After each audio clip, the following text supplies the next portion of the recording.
बिस्मिल्लाहिर्रहमानिर्रहीम अस्सलामुअलैकुम रहमतुल्लाह। DGISPR की जानिब से जो प्रेस कॉन्फ्रेंस की गई वो इस्टेब्लिशमेंट का वाज़ह तौर पर मौक़िफ़ था कि किस तरीके से हुकूमत नाकाम हो चुकी है और तमाम के तमाम सेक्टर्स के ऊपर पाकिस्तान की फ़ौज इस वक्त कंट्रोल हासिल कर चुकी है।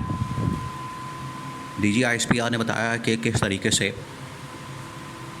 वो चाहे ज़राअत हो, चाहे तालीम हो, चाहे सेहत हो, IT हो, बरामदात हों, दरामदात हों, या फिर पाकिस्तान का निज़ाम हो, सियासत हो, मईशत हो, मुआशरत हो, पाकिस्तान के अंदर फ़ॉरेन पॉलिसी हो, इंटीरियर पॉलिसी हो, अमन अमान के सूरत हाल हो, तमाम के तमाम सेक्टर्स के अंदर पाकिस्तान की फ़ौज ने कंट्रोल हासिल कर लिया। और DGISPR ने जो ओपनिंग स्टेटमेंट दी वो इसी से दी। और पहला सवाल भी इसके मुतालिक किया गया कि ये काम तो हुकूमतों के करने के हैं। और कौन सी हुकूमत? जो आज की हुकूमत है, शहबाज शरीफ की गवर्नमेंट, जरदारी ख़ानदान की गवर्नमेंट या शरीफ ख़ानदान की गवर्नमेंट, ये काम तो उनके करने के हैं। कर आप रहे हैं? पहला सवाल ये किया गया। फ़ौज ने कहा कि अगर वो नहीं करेंगे तो फिर हम नहीं करेंगे। क्या हम करना छोड़ दें? आप तनकीद करना छोड़ दें? या जिनका काम है वो ये काम करना शुरू कर दें तो हम काम करना छोड़ देंगे?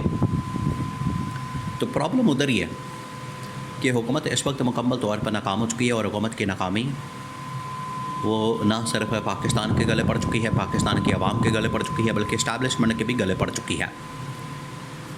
और इस नाकामी को सामने रखते हुए पाकिस्तान की फ़ौज की जानिब से तमाम इदारों, तमाम महाज़ों का कंट्रोल हासिल कर लिया गया है।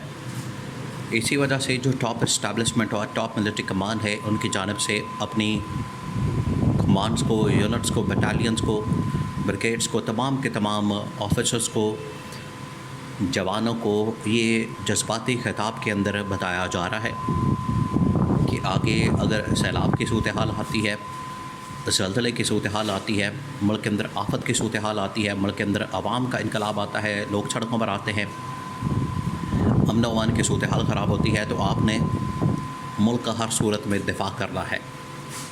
आपने अवाम की फलाह व बहबूद के लिए काम करना है।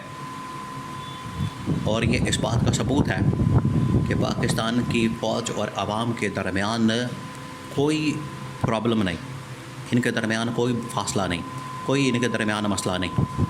प्रॉब्लम है आवाम को इस हुकूमत के साथ। अब इस हुकूमत के साथ असल में जो खड़ा होता है उसके साथ ये प्रॉब्लम शुरू हो जाती है, वरना आवाम को इस फ़ौज के साथ कोई मसला नहीं, कोई परेशानी नहीं, क्योंकि फ़ौज आवाम के अंदर से ही है। जब आवाम वर्दी पहन ले तो वो फ़ौज बन जाती है। इस वजह से फ़ौज के साथ कोई मसला नहीं, फ़ौज तो आवाम के अंदर से है।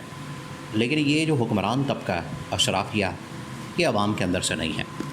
ये नस्ल दर नस्ल, ख़ानदान दर ख़ानदान चलते आ रहे हैं और अपनी दौलत इकट्ठी कर रहे हैं। अब आप देखें कि ये 40 टोटल ख़ानदान हैं IPPs के चक्कर में, जो हर महीने सैकड़ों अरब रुपया इकट्ठा करते हैं, या आप हज़ारों लगा लें।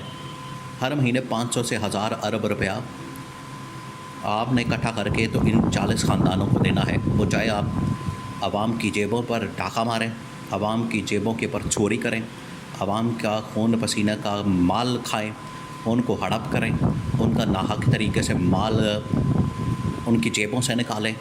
आपने हर सूरत में ये जो 40 ख़ानदान हैं जिनकी ये IPPs लगी है, इनको आपने पैसा खिलाना है। ये है असल अशराफिया।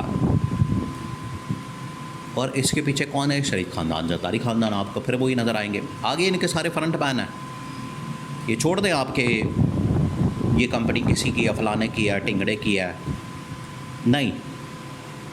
वो जो लोग सामने नज़र आते हैं आपको, कंपनियों के मालिकान, वो असल में इन दो ख़ानदानों के, शरीफ ख़ानदान के, जरदारी ख़ानदान के सारे फ्रंट मैन हैं। पीछे इनके अपने बैंक अकाउंट्स लगे हैं, पीछे इनकी अपनी दिहाड़ियाँ लगी हैं और पैसा सारा लंदन के फ्लैटों के अंदर जाता है। ये है इनका तरीका वारदात। फ़ौज तो आवाम में से, आवाम और फ़ौज के दरमियान कोई इस वक्त मसले वाली, फासले वाली, टेंशन वाली, परेशानी वाली बात नहीं है। इस वजह से फ़ौज तो आके समझा रही है कि हम तो फलाह बहबूद के लिए काम कर रहे हैं, लेकिन हुकूमत मुकम्मल नाकाम हो चुकी है। और इस नाकामी के बाद, इस हुकूमत की फेलियर के बाद, इस प्रोजेक्ट की नाकामी के बाद अब ये फ़र्ज़ बनता है इस्टेब्लिशमेंट का भी कि अब 2-3 ऑप्शंस हैं। देखें, इस्टेब्लिशमेंट ने भी इसके ऊपर सोचा है। ये जो प्रेस ब्रीफिंग दी गई, ये प्रेस कॉन्फ्रेंस की गई, ये उसी सिलसिले की कड़ी है कि आवाम को एतमाद में लिया जाए, आवाम के साथ रब्ता बहाल किया जाए, आवाम के साथ इंटरैक्ट किया जाए, कम्युनिकेट किया जाए और आवाम को बताया जाए कि फ़ौज और आवाम एक पेज पर है और हुकूमत का कोई ताल्लुक़ नहीं है, हुकूमत का कोई ताल्लुक़ वास्ता नहीं हमारे साथ।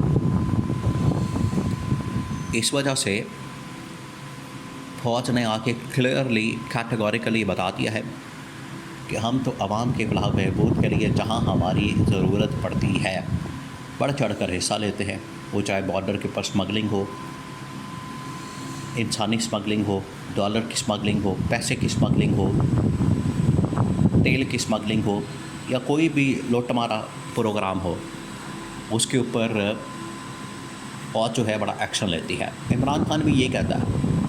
देखिए, इमरान खान के जो अल्फाज हैं बड़े तारीख़ी अल्फाज हैं। इमरान खान कहता है कि ये फ़ौज भी मेरी है, ये मुल्क भी मेरा है, इसके जवान भी मेरे हैं, उसकी शहादतें तो देते हैं, हमें उसका दुख होता है, दर्द होता है, तकलीफ़ होती है, हम उस दर्द को महसूस करते हैं। ये इमरान खान का कहना है। तो आपने कभी शरीफ ख़ानदान के मुंह से इस तरह की बात सुनी कि ये फ़ौज भी मेरी और मुल्क भी मेरा? वो कहते हैं फ़ौज को तो हमने दबा के रखना है, फ़ौज को तो हमने डंडा दे के रखना। ये शरीफ ख़ानदान, जरदारी ख़ानदान। जरदारी क्या कहता था कि मैं तो फ़ौज की ईंट से ईंट बचा दूँगा। और नवाज़ शरीफ क्या कहता है कि फ़ौज ने साजिशें की मेरे ख़िलाफ़, कभी मेमो गेट और कभी फ़लाना गेट। जरदारी कहा करता था कि मुझे फ़ौज से बचाएं, फ़ौज मुल्क का बेड़ा गर्क कर देगी। नवाज़ शरीफ डॉन लीक्स में कहता था कि फ़ौज ज़िम्मेदार है, पाकिस्तान जो इस वक्त आलमी सतह पर तन्हाई का, आइसोलेशन का शिकार है, इसकी ज़िम्मेदार फ़ौज है। इन्होंने तो इस तरह की बातें क्यों हुई हैं? इमरान खान ने तो कभी आज तक नहीं कहा। इमरान खान तो कह रहा है कि फ़ौज भी मेरी और मुल्क भी मेरा। तो ज़मीन आसमान का फ़र्क है दोनों की सोच में, अप्रोच में। शरीफ ख़ानदान, जरदारी ख़ानदान एक तरफ और दूसरी तरफ इमरान खान, तो ज़मीन आसमान का फ़र्क है। लेकिन फ़ौज की जानिब से ये इस हुकूमत के नाकामी के बाद जो ये पैगाम और मैसेज कन्वे किया गया है कि हम तमाम इदारों, सेक्टर्स, डिपार्टमेंट्स, हर जगह के ऊपर हम काम कर रहे हैं सिर्फ आवाम के फलाह बहबूद के लिए।